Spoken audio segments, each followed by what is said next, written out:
All right, here we go. We're gonna start painting. I kind of gave you a quick review of the stuff that you need, and we're gonna start. So I'm gonna take my beat up brush, and I'm gonna dip it in some water, and I'm gonna take, I've got a great color, it's called cerulean blue, and you could use any blue really if you wanted to. So I'm gonna take some cerulean blue, and if you can believe it, I'm gonna mix some burnt umber, and it makes a really pretty soft gray. Who knew?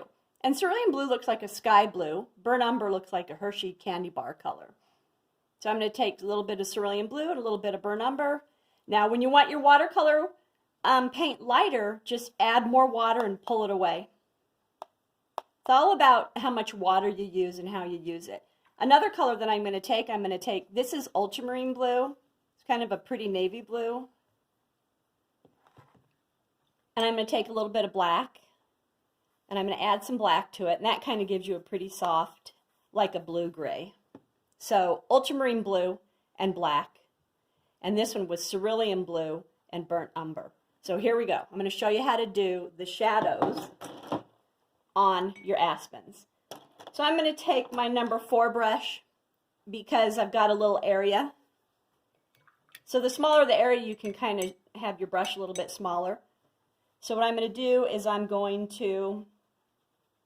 this is called wet and wet, where you get the area wet. Everywhere else it's dry. The water's going to stay where you got it wet. It's not going to go flying out all over the place. So kind of get it wet. I'm just going to kind of go down to the edge a little bit. And if it feels like it's sopping wet, another thing that you can do, always kind of have, I use a lot of napkins, or you can use a towel if you want to recycle, and just throw it in the wash when you're done. So you can use an old raggedy towel, or you can use napkins. And if it looks like it's really sopping wet, you can take your napkin and you can daub it. Or you can use your brush, squeeze your brush, give it a little squeeze, as a sponge, and that'll sop up the water too if you feel that it's really sopping wet. All right, here we go.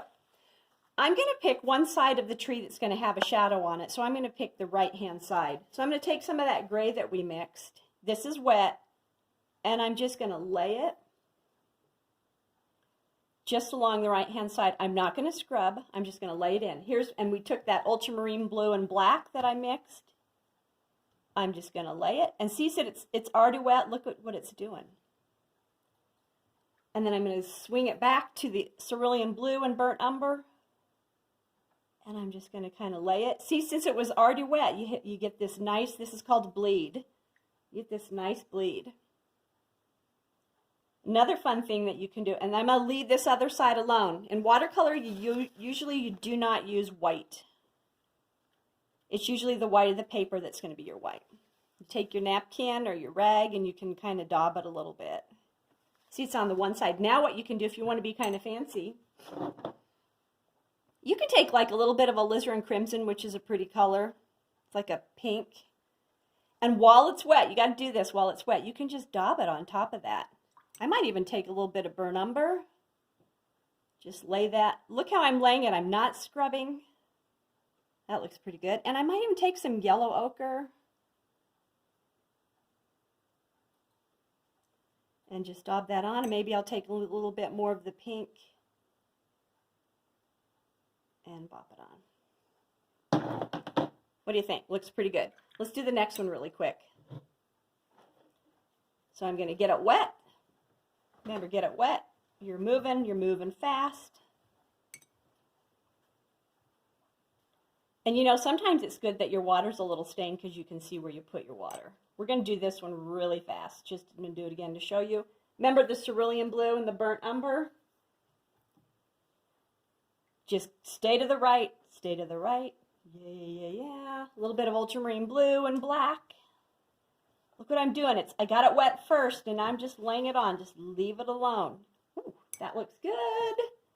And now we're going to do some cerulean blue and burnt umber mixed together again.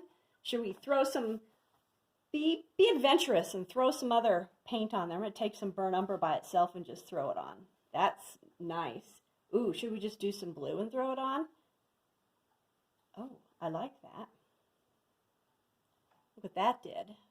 And I might even just, if this is still wet, throw a little bit of that on. Then you can just take plain water and just kind of drag it a little bit. And you can also take your brush and smooth it a tiny bit.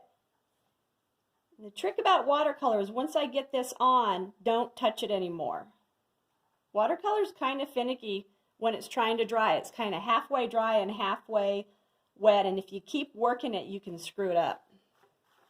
So there's a time to just say, okay, we're done. I'm not going to touch that anymore.